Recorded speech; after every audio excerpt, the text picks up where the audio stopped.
المودة يتجدد لقاءنا معكم هذا اليوم من ملعب دهوك الدولي لنصحبكم معنا في مواجهة جديدة تأتي لحساب الجولة 33 من عمر منافسات الدوري الممتاز. زاخو أبناء الخابور يستضيف نفط الوسط عندليب الفرات في رحاب ملعب دهوك، الملعب الافتراضي لنادي زاخو الذي يلعب خارج أرضه وبعيدا عن جماهيره. أكيد بعد العقوبة التي فرضت عليه من قبل لجنة الانضباط في الاتحاد العراقي المركزي لكرة القدم، هي مواجهة مرتقبة ومنتظرة من عشاق الفريقين. نفط الوسط بالتأكيد طامح للمنافسة بقوة على مرتبة الوصافة، بينما زاخو يسعى لتحقيق التقدم والارتقاء ضمن مراكز المقدمة في سلم ترتيب مسابقة الدوري. نتمنى أن نشاهد مباراة مليئة بالأداء والمستوى الفني الذي يرتقي لمستوى وآمال وطموحات وتطلعات الجماهير الرياضية المتابعة لهذا اللقاء. طبعا نفط الوسط يحتل المركز الثالث برصيد 61 نقطة، بينما نادي زاخو يقف عند المركز الثامن برصيد 43 نقطة. إذن هذه على بركة الله صافرة الحكم الدولي الدكتور واثق محمد معلنا عن بداية هذه المباراة.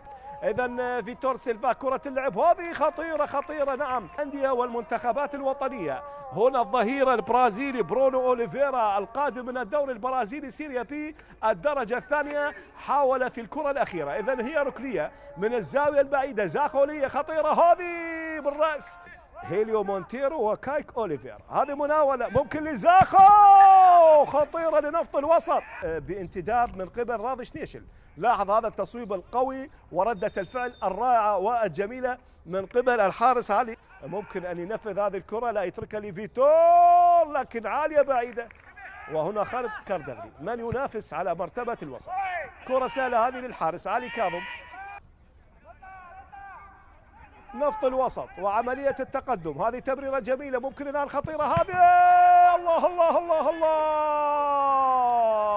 يا مراد، لاحظ كيف دخل وانسل وتقدم مراد. هنا عملية التصويب نعم ارتدت من القائم، لكن الحارس أيضا أغلق الزاوية. ممكن هذه تتمرر الكرة خطيرة هذه، ممكن الآن عملية التصويب. حسن داخل يتأخر، لكن التمرير ورأسية هذه مرت بسلام بجوار القائم. وأوليفيرا يقفان على الكرة، سانتوس أم أوليفيرا وإبعاد بقبضة اليد. لاحظ إنقاذ لعلي كاظم الذي تمركز في مكان جيد ما بين الخشبات الثلاث. هذه عملية التصويب ومن ثم الإبعاد. نعم كان عليه يعني وجوبا أن يبعد هذه الكرة بقبضة اليد، وبالتالي في إبعاد الكرة الأخيرة.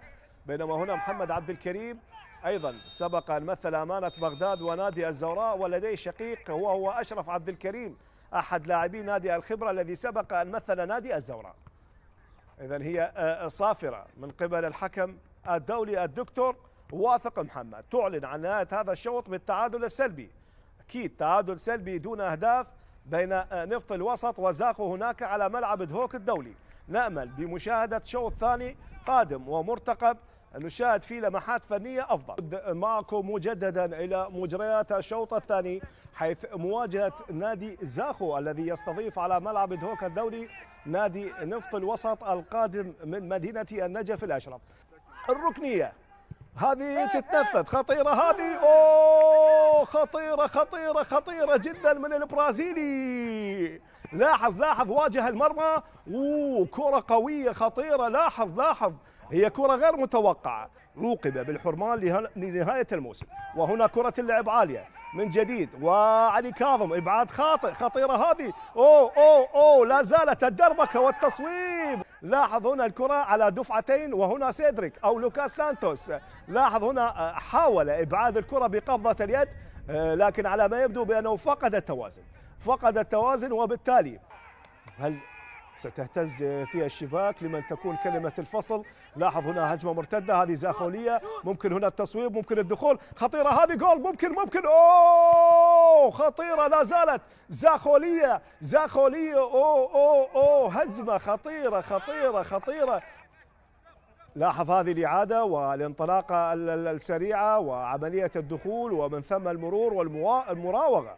نعم هذا فيتور سيلفا، فيتور سيلفا لاعب الارتكاز. نعم شبر علي يلعب الكرة تعود لنادي زاخو من جديد، هذه العرضية ممكن الرأسية هذه لكن عالية في مسابقة الدوري لهذا الموسم. نعم عملية اقتناص الهدف يعني في هذا الوقت قد يكون يعني أي فريق يسجل في الدقائق المتبقية.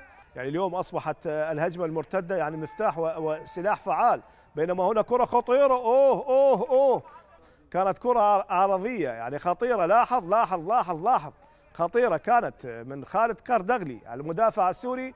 لاحظ الآن لا زال نادي زاخو يعني يمارس ضغطا في الدقائق الأخيرة، بينما هي مرتدة خطيرة سريعة بالدقائق الأربعة الأخيرة. ممكن الآن خطيرة هذه أوه كان ممكن التمرير بشكل أفضل. لا زالت قائمة المحاولة لكن سهلة. البديل شبر علي لاحظ لعب الكرة لكن التغطية الدفاعية كانت حاضرة ممتازة.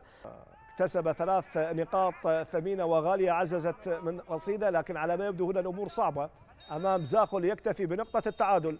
نعم إذا أحبتي المشاهدين والمتابعين، هذه صافرة الحكم الدولي الدكتور واثق محمد تعلن عن نهاية هذه المباراة بالتعادل السلبي ما بين نفط الوسط ونادي زاخو، ليصبح رصيد نادي نفط الوسط 62 نقطة بينما نادي زاخو 44 نقطة، ليحافظ نادي زاخو قد يكون على مركزه بانتظار النتائج المتبقية عبر هذه الجولة. تقبلوا أجمل تحياتي، كان معكم معلق المباراة ميثاق الزريجي، إلى اللقاء.